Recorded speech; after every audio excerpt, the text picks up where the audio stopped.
and two visions for America. Now, all week long, America saw a Republican Party that was hopeful and optimistic about the future, capped off by a soaring address from the president last night.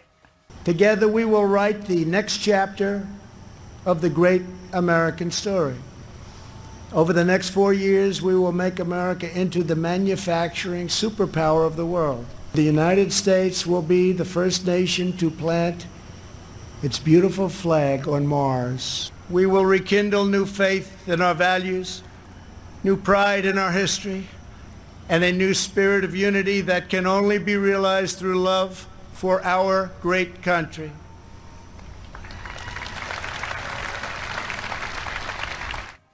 Then, much to the dismay of the media hall monitors, our Energizer Bunny president traveled to New Hampshire tonight with thousands lined up to see and hear him. Now, once again, the contrast between him and Biden is stark. This is going to be, we are right now in the most important election in our history. Last night, it was my great honor to accept the Republican nomination for President of the United States.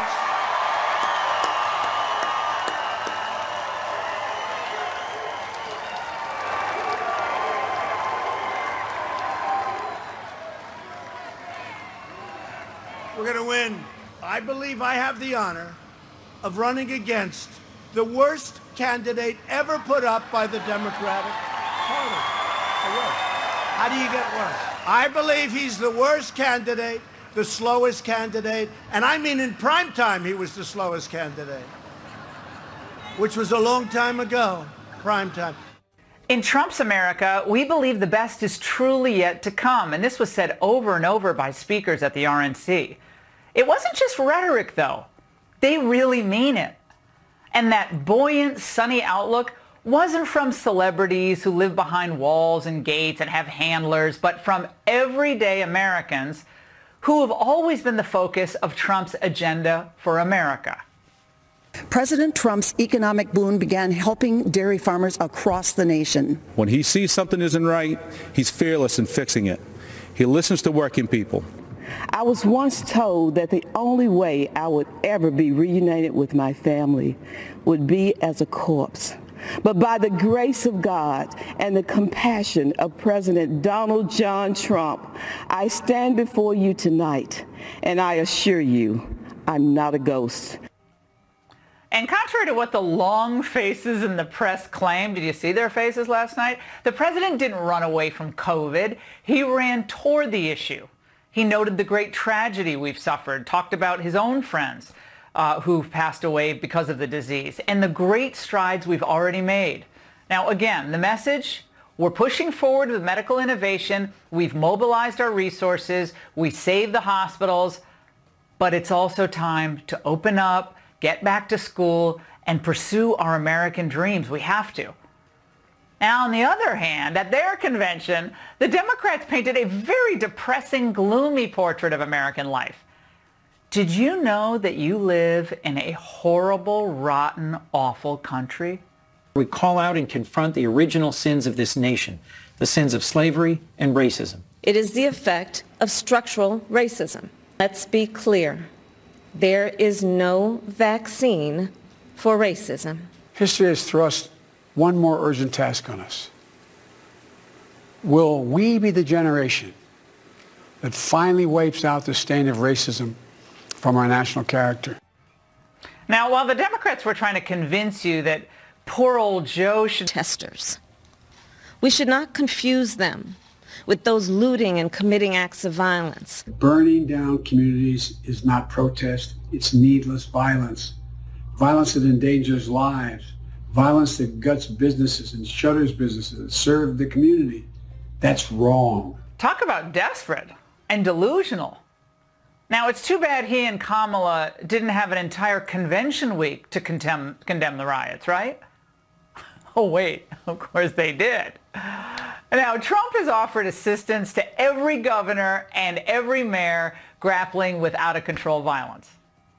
And how did they respond? First, I want to assure the president that Seattle is fine. We have dozens, if not hundreds, of federal troops descending upon our city, it's not helping the situation at all. They're not wanted here. Mr. President, bring those kind of troops to our city and try to take off. That's not going to happen in Chicago. We're going to fight with everything that we have. Donald Trump and his minions are the architects of chaos in this country right now. Wait a second. Don't believe that poor old Joe likes these scenes. He doesn't want it all burned down and people hassled in the streets, but he's too weak to stop it. And by the same token, I think there are a lot of Democrats who are probably embarrassed about the party's unsavory alliances. Their devil's bargain with their donor class on outsourcing American jobs, placating China. And do I think most moderate Democrats want our cities to just be flattened? Mount Rushmore to come down? No, I actually don't, but it doesn't matter. They chose Joe Biden, one of the weakest candidates in modern history, as their nominee. And as Victor Davis Hanson said last night, Biden has become a prisoner of his own paradox. Because he himself has no energy, he tried to ride the energy of the far left all the way to victory on November 3rd, but now it looks like that wave has pulled him under. And a riptide of radicalism is drowning the Democrats. They have nothing to offer the voters. They can't solve the violence problem, and they're not equipped to fix it. I ask you a simple question. 7 years Joe Biden took the donations of blue-collar workers, and then he flew back to Washington and voted to ship our jobs to China. China supports Joe Biden and desperately wants him to win. I can tell you that upon very good information. And the idea that Joe Biden's going to solve COVID? Oh, please. He said he's going to lock us down, if the experts say so, into years of economic decline, of course. And we know it'll lead to increased suicide, addiction, job losses. And Democrats' solution is to hurt kids by keeping them out of school during COVID and take away our simple joys like playing or watching football. None of that will solve COVID, but it will make our lives miserable. And so all Democrats have left is two arguments. Number one, America is systemically racist. And number two, Trump is bad. The RNC blew up that narrative, though, in a big way, showcasing stories from everyday Americans whose lives were impacted in profoundly positive ways by Trump's America First policies, including African American men and women. Now, this outreach has the Democrat ticket, I think it has it completely flummoxed, as we saw in this Today Show interview of Kamala Harris. Compared to RNC's past, there seems to be a larger number of black men front and center. It would seem as if Republicans perhaps see an opportunity here that Democrats don't see. First of all, every vote needs to be earned. And Joe and I believe that. So when we look at the condition of black men in America, we know we still have a whole lot of work to do. Wait a second. Your party has had decades to solve these problems, as you falsely peddled that narrative that Republicans are racist. And now Trump was delivering results. And the Democrats only know one thing: reverting back to the same stale old narratives. The Democrats are the ones trapped in the past now, and spending time with them, it feels kind of like you're stuck in a student sit-in that never ends. Look at what their voters are doing to people just trying to live their lives. Put your mask on now, huh? Mother pasty piece of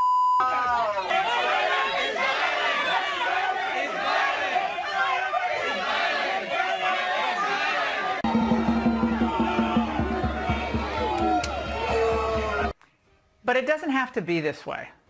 There is a normal world out there, and people in red states are already back to living in that world. School, work, sports, church, fellowship. I'm really excited about America in 2021 and 2022. I think the silent majority is stirring, don't you? Without COVID, Trump would have won in a landslide. But even with the virus, remember this: it's eventually going to go away, or we'll have better therapeutics or treatments. But it's no reason to toss America in a dumpster and set her on fire. That's what the Democrats are doing to their own cities. They're now at risk of being left behind for decades if they don't make serious changes now. But that's up to them. But they're not going to stop us from living our God-given destiny and reaching for the stars. They might have given up on America, but the rest of us are giving her our all. And that's the angle. Joining me now is Bernie Kerik, former NYPD commissioner. Bernie, Democrats think they can somehow blame the president for Antifa and Black Lives Matter violence in their own cities, even after they rejected his attempts to help them restore law and order. How twisted of a narrative is that one, Bernie? Well, it's pretty twisted. And Laura, I just want to touch on something because you've talked about it, these cities and why or how the executives, the mayors aren't doing their job. I have to tell you, leaving the White House last night, as I walked through the streets, as a police executive and somebody that ran the NYPD, I was completely disgusted by the fact that you got a lot of hot tempers, and you just have individuals who have to get to their hotel. They're walking 1 block, 2 blocks, 3 blocks. I mean, this is America. You should be able to walk to your hotel in the nation's capital, but that's not how it went down. They want to intimidate people away from going to Trump rallies, exercising their constitutional rights. You try that outside an abortion clinic, just praying outside of an abortion clinic, and they'll call you a domestic terrorist, Bernie. These people were harassed, they were taunted, they were threatened, they were spit at, they were throwing things at them, they surrounded them, they wouldn't let them pass. Criminal conduct, and there wasn't enough cops to deal with it. And I'm telling you, Laura, I have to believe this stuff is intentional. When you look at what's going on in the other cities, is that what's happening there too? Every one of these Democrat-run cities are responding the same way. Why? I don't know, but I can tell you that that what I saw last night was disgusting. Yeah, it looks purposeful. They knew exactly what was going to happen. I mean, there's no way Bowser didn't know how this was going to go down. But this is what one BLM activist at this march today in Washington had to say about people holding Trump signs, Bernie. Watch. Everybody that came messing with us had Trump signs. Trump 2020. That's the new way that they exhibit racism in this country and hide behind it. So we got to vote Trump out of office, all right? It's time. This is the revolution. This is the revolution. Bernie, they're being pretty explicit. They want a revolution. Burn it all down. That's what they want. There's your answer. Black Lives Matter. It's run by trained Marxists. They're inspired by Marxists. They have Marxist convicted felon Marxists controlling their fundraising. And these are revolutionaries. These are militant revolutionaries.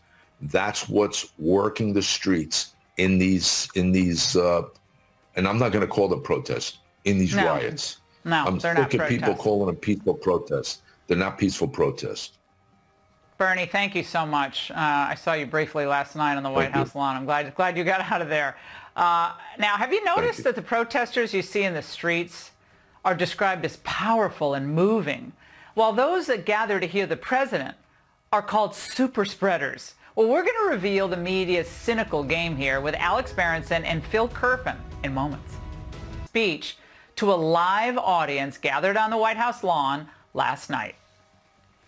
I've been talking to health officials across the country who are just abjectly mortified by what they're seeing from the South Lawn, which looks like a potential super spreader event. Not shocked at all by the sort of grotesque display that was against the law.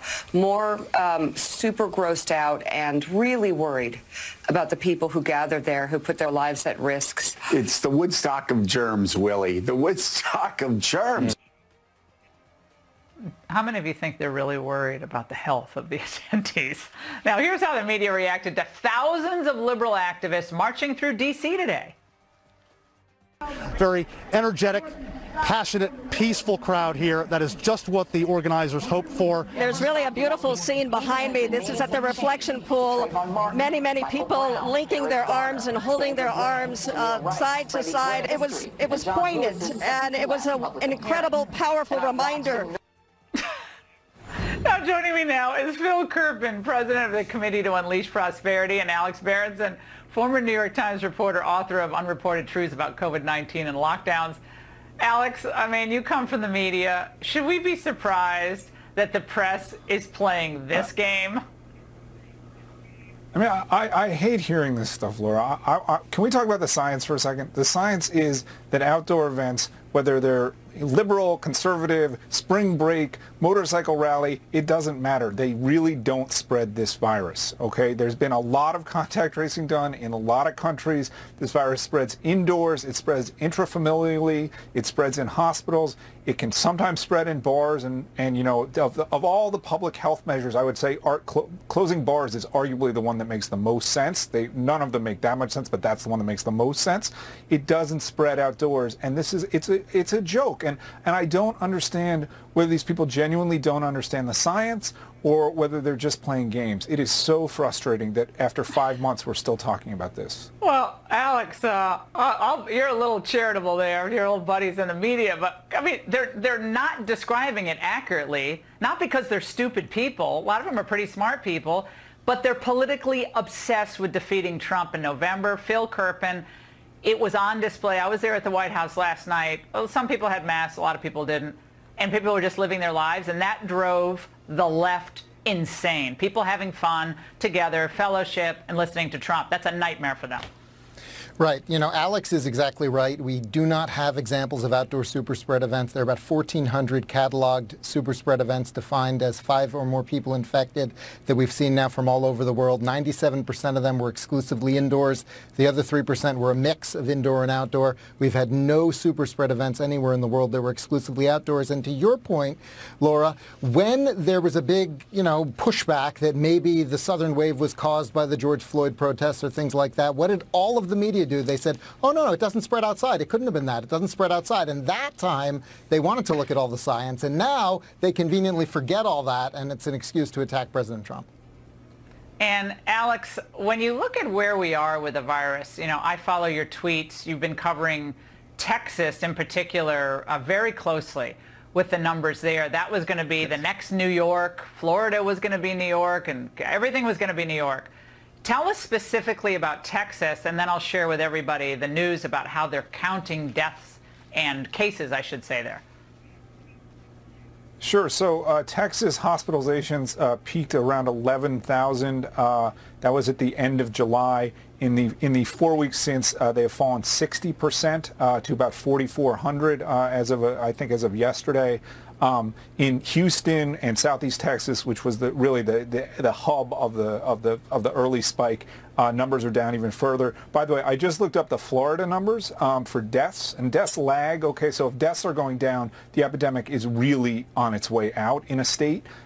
Florida had 229 deaths on Friday, August 14th. Today they reported 89 deaths. So that's a drop of 60%, and that's Friday over Friday, so it should be roughly comparable. So, I mean, it's very hard to see anything but this epidemic in the South being basically over, and really without lockdowns. I mean, again, the only thing those states really did is they pushed masks a little bit and they closed bars. So if people are going to, 3 weeks ago, 6 weeks ago, all the people on the left were screaming, we need another lockdown, we need a harder lockdown. Fortunately, none of those governors gave in. That's right. I mean, it's crazy considering what we've seen in the Sun Belt. Anybody who proposes that is nuts. I mean, if the Democrats want to be the party of closed schools and open riots and lockdowns, I don't know how that works for them. Maybe it does. Yeah. Collins County in Texas, by the way, is the county that's had to completely readjust, Phil, their numbers down from thousands at one point down by a multiple of that because of some type of unknown errors in reporting. Do you expect to see more of that as time goes on? Really quick.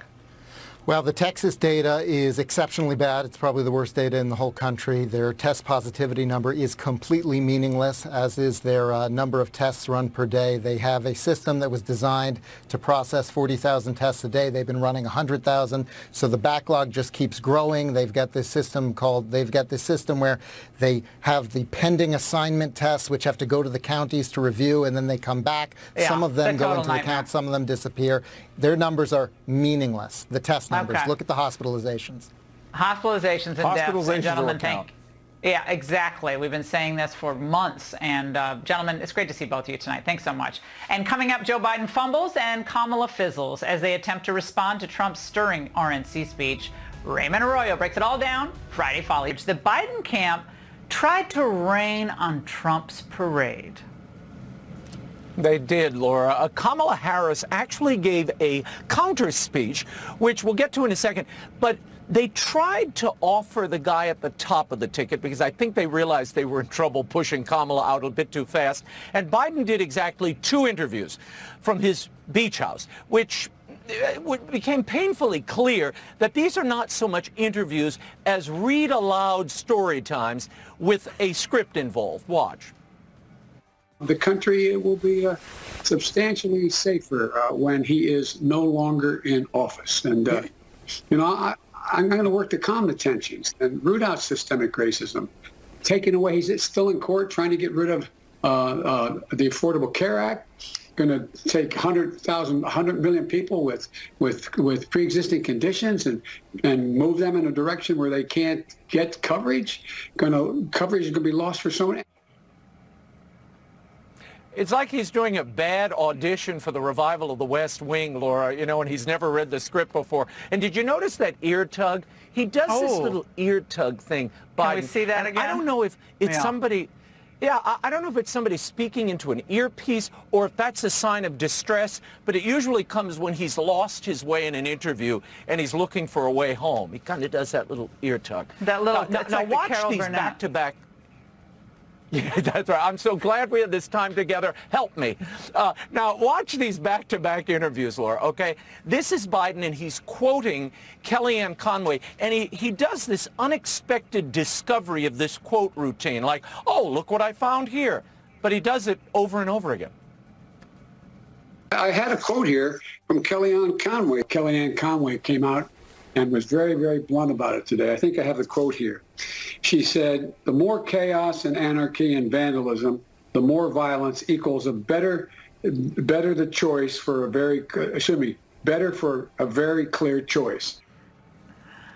I mean, the campaign, he just read it to Andrea. It's sad because look what I have here, Raymond. I just found a quote. I just read it 5 minutes ago to your colleague, but I just found it. Right. No, and he loses his way, and they obviously have the script, you know, right there before him, and he's, hello, Laura, it is great to see you. If only he would be a better candidate. This is what his interviews are like, and you see why Pelosi is out calling for an end to presidential debates. They fear putting him mano a mano opposite Donald Trump, and you can see why.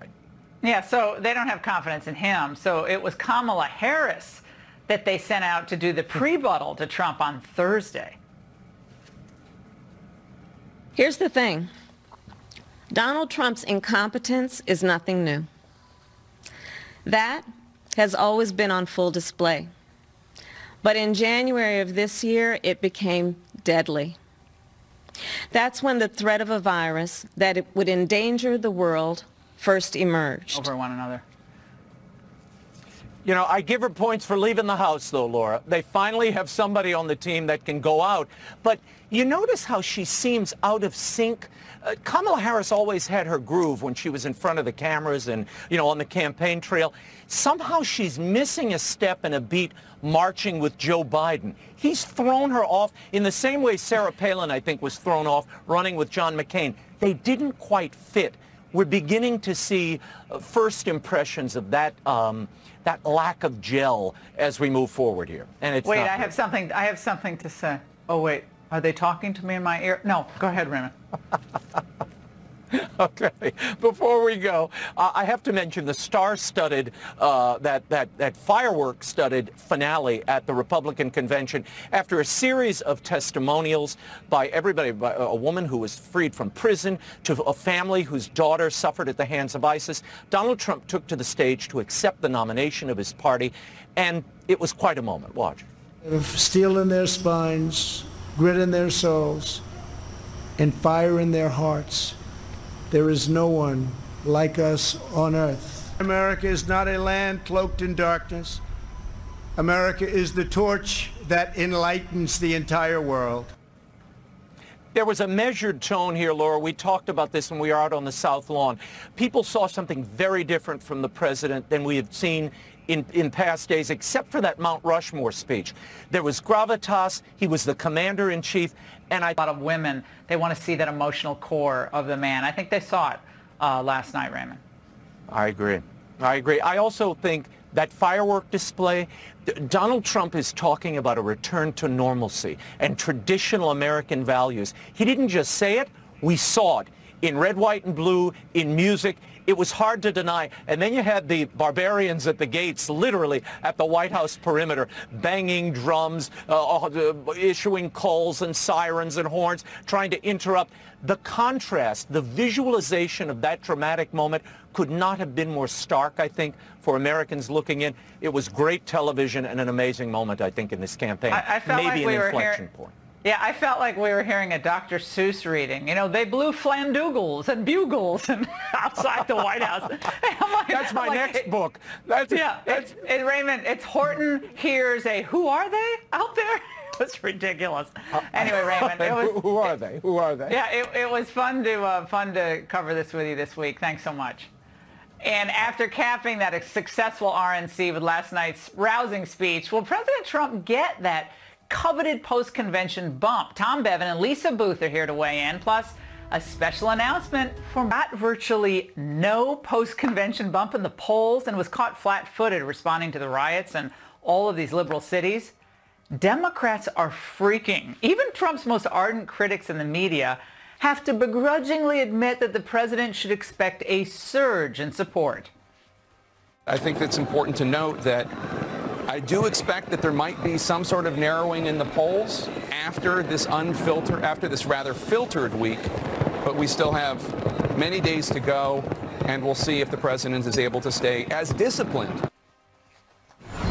Here to weigh in is Tom Bevan, co-founder and president of Real Clear Politics, and Lisa Booth, GOP strategist and Fox News contributor. Lisa, this tightening we see, now, will it be more because of the effectiveness of the RNC or the Democrats' failure to define themselves during their week of their convention? Well, I think Americans saw what the two parties stand for. I think they saw the realignment that we've seen in both political parties, where the Republican Party now is the party of hardworking Americans who are doing extraordinary things, who are on full display this entire last week. Whereas when you look at the Democratic Party, they're really the party of the fringe left and the Hollywood elite. And I think some of the most potent line of messaging we saw was from President Trump last night, where he said Joe Biden for 47 years took donations from blue-collar Americans. He gave them hugs and kisses. He told them that he felt their pain, and then went right back to Washington, D.C. and voted to send their jobs to China. Also, that video we saw of New York City public housing residents talking about how liberals like Bill de Blasio give preferential treatment over illegal immigrants who cut the line, broke the law to come here, over Black Americans. I think some of that messaging that we're going to see over the next couple of months is going to be incredibly moving and powerful. All right, and Tom, I want to show folks what the polling is looking like today in swing states compared to the same time in 2016. Now, here's the Real Clear Politics average. You know well, Biden is leading Trump by 3.5 points in Wisconsin, but back in 2016, Hillary led by 11.5%. Now, Biden boasts a 5.8% lead in Pennsylvania today, but that's less than the 9.2%, almost double point lead that Hillary had in 2016. And then in Michigan, polls showing that Biden up now just 2.6%, again, where Hillary led by 9 points 4 years ago. Tom, does this tell you anything significant? Well, I mean, it tells you that this race is far from over. I mean, Hillary Clinton, remember, the Democrats went second last time around, and Hillary Clinton did get a pretty significant bump out of her convention in Philadelphia. Now, that didn't last, though. And so this time around, it's a completely different scenario because the conventions are back-to-back. They're being held virtually. And what we did see from the limited polling that came out, you know, if you start from the day that the Democrats started the convention, August 17th, to now, that's been 11 days. Joe Biden has dropped about a half a percentage point nationally. He's dropped about 1.3 percentage points in the top 6 battleground states in the aggregate. And he's also, if you look at the betting averages, which is a really interesting thing to focus on, Biden started on the 17th ahead by about 14.5%. It's now down to about 6. So the people who are putting their money down on who they think is going to win this race are viewing what they saw over the last 10 or so days pretty favorably for Trump and the Republicans and not so favorably for Biden and the Democrats. And Lisa, I'm going to stick to these 2 issues that I think really do track sentiment in the public, even people who don't necessarily like all of Trump's tweets, et cetera, or his tone. Football and schools. Fall is back to school, and it's usually back to football. And you see a divide, those red states to blue states, with how they're treating both issues. Talk about that cultural touchstone and the educational component. Well, I think when you look at certain places, like even a state like Wisconsin, they don't want to hear Joe Biden talking about a national mask policy and also further lockdowns. You have a lot of hardworking Americans in states like Michigan, Wisconsin, and Pennsylvania who want to go back to work. They want their kids to go back to work.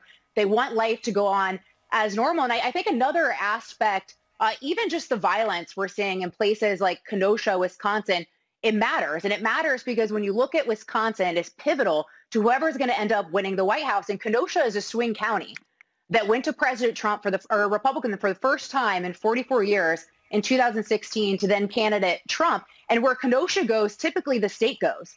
You also look at Kenosha County as in the Milwaukee media market. So when we're talking about those suburban moms that President Trump needs to win over, they're watching the local news and seeing what's going on in Kenosha. So I don't think there should be no downplaying of the impact that that's going to have on the electorate as well. I think that's something people should certainly keep their eye on. Absolutely. The riots, the violence. Tom, on the state-by-state races with Senate races, David Perdue, of course, Senator from Georgia, just put out an ad linking his opponent to some of the unrest of that type of ad as we get closer, especially in these key Senate races.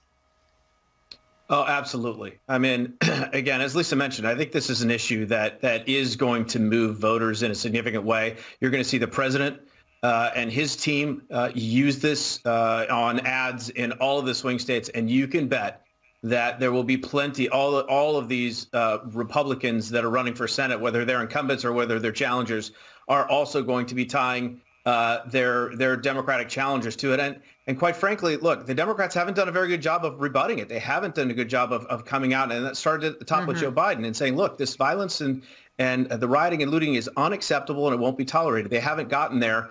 Maybe they will, but they haven't gotten there yet. Yeah, well, riots started at the end of May. You know, a little late to be doing it now, but nevertheless, we'll see how it plays out. Tom and Lisa, great to see both of you tonight. Thank you so much. And coming up, we have a big announcement about Monday's show. Ooh, don't want to miss that. Stay there.